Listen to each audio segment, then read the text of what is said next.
Kyle Berger live with you from Al Lang Stadium, where the Tampa Bay Rays hope to officially join the Tampa Bay Club tonight. It was a wild finish and a near collapse for the Buccaneers. They needed a walk-off 58-yard overtime touchdown after giving up a 21-point halftime lead. The Bucs look to avoid their first three-game losing streak since Tom Brady arrived in Tampa. They've cooled down after a 6-1 start with back-to-back losses against the Saints and Washington football team. And that's now two full postseasons the Lightning have gone without losing back-to-back games. And Kevin, it's time to gas up the boats for another boat parade for the second time in the last 9 months.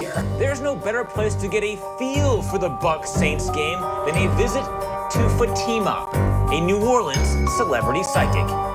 Do you think good vibes for Tom Brady in this game? I mean, I don't know if you get good vibes from this, if it'll help you. Okay, hi Tom, nice to meet you. All right, so I'm gonna just pull some cards on it. Okay.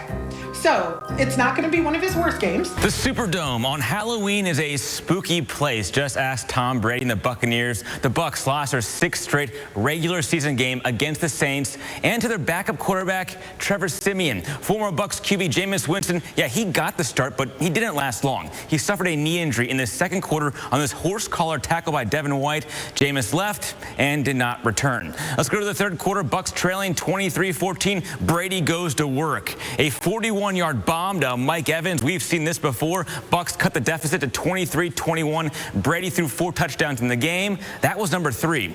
Bucs down 26-21 in the fourth. Saints blown coverage. Brady makes them pay. 50 yards to Cyril Grayson, his first career touchdown. Tampa Bay leads 27-26. Saints would grab the lead with a late field goal, so Bucs down 29-27. Sets up Brady for a game-winning drive, and no, not going to happen. P.J. Williams picks it off. Brady turned the ball over 3 times. This one a pick 6. Saints win 36-27. The Bucs go to the bye week with plenty of work to do. Tom Brady added another chapter to his GOAT resume, and it was Scotty Miller on the receiving end. In the closing seconds of the first half, Brady connected with Miller for a stunning 39-yard touchdown, a play that Scotty's dad expects his son to make every time. I'll tell you what, watching Scotty catch a deep ball is honestly probably easier for him than catching an out route. Yeah, this Chiefs team we all know can really light up the scoreboard with this offensive weapons from Mahomes to Tyreek Hill to Kelsey. The key for the Buccaneers defense, don't give up those big chunk plays. Then on offense, try to run the ball, eat up some clock with Leonard Fournette, and try to keep Mahomes off the field as much as possible. And James, can you send a message to Larissa for me? I was in Green Bay 2 weeks ago. This cold is nothing compared to Wisconsin. The Buccaneers were once known as the most winning challenge team in sports history, but now they're at the White House celebrating their Super Bowl 55 victory on the South Lawn with Joe Biden. History is on Tampa Bay's side. The Lightning are undefeated when they have a 2-0 series lead. The Bullets won games 1 and 2 in Raleigh. Tonight, back home for Game 3 and potentially a closeout Game 4 on Saturday. But these first 2 games, man, they have been close. The Lightning won them both by a score of 2-1. Welcome to Tampa Bay. Oh, hey, yeah, man, it's catchy. It's got a good beat. Buccaneers season ticket holder James Elliott wrote and produced this Buccaneers anthem in 45 minutes. I love being the coach of the Gators. We're out there trying to, we're giving it everything we have, you know, every single week. That was Florida head coach Dan Mullen on Saturday. Today, Mullen is no longer the head coach of Florida. He was fired after the Gators fell to 2-6 in SEC play. That's their worst conference winning percentage since 1979. So now it's halftime, and there's no time for David to change into his band uniform, so he'll make do in shoulder pads. I don't look the same as everyone else during the show, but it works.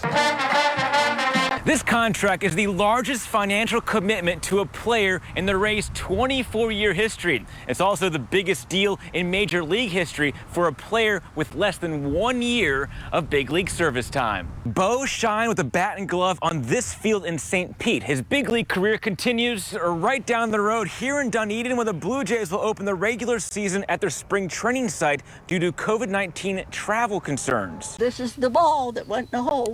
After Jean picked her ball out of the cup, there's a tradition here. If you make a hole-in-one, you have to fill up the cups and pick up the tab of your playing partners. Some were mixed drinks and some pitchers of beer. It sounded a lot like this, a lot of this, because these are in every seat, so it's going to be rocking tonight at Amalie Arena. For now, we're live at Amalie. That's Kevin. I'm Kyle. We'll send it back to you in the studio.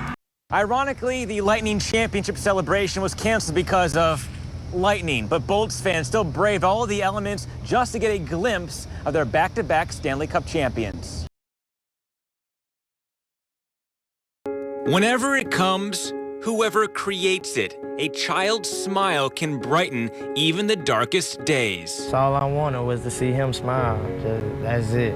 See my kid smile. That smile stretches ear to ear when Bruce Hills III makes a game-breaking play. I was having a great season. I was getting a lot of picks and touchdowns. The 12-year-old ball hawk is the backbone of the West Chase Colts Pop Warner football team. He loves football. He hates missing practice. He hates, getting in trouble to not be able to play. But on October 9th, on his way to his homecoming game, Bruce was blindsided with what he thought was a headache. When I got in the car, my head started hurting. He's not a crier either. He don't cry too much. And to see him crying over a headache, that was like, yeah, no, something's not right. Let's take him to the hospital. Doctors ran numerous tests over several days to find out what was wrong. Meanwhile, Bruce's Colts kept winning. It was tough, but I knew the team was playing for me, and they would never give up because they would always pray for me. Nurses at St. Joseph's Children's Hospital, they always tried to uplift him and talk to him about the games, and he'll watch it on the phone, like how to pass time while he was at the hospital, seeing them winning. What the doctors finally found was a cyst on his brain, bacteria that needed to be scraped off. They explained that if it could have kept growing or if it bust and then spread it, that would have been bad. It could have got bigger and popped, and I could have died. After a month in the hospital and 2 weeks of at-home recovery, Bruce was released just in time to join his teammates in Orlando for the Pop Warner Super Bowl. 1, 2, 3, 4! Bruce was the honorary captain as the Colts won 39-6, dedicating the win to their teammate. They've really rallied around him, and it's just because he's such a great kid, and they love him. It's cool because the trophy, they won it for me.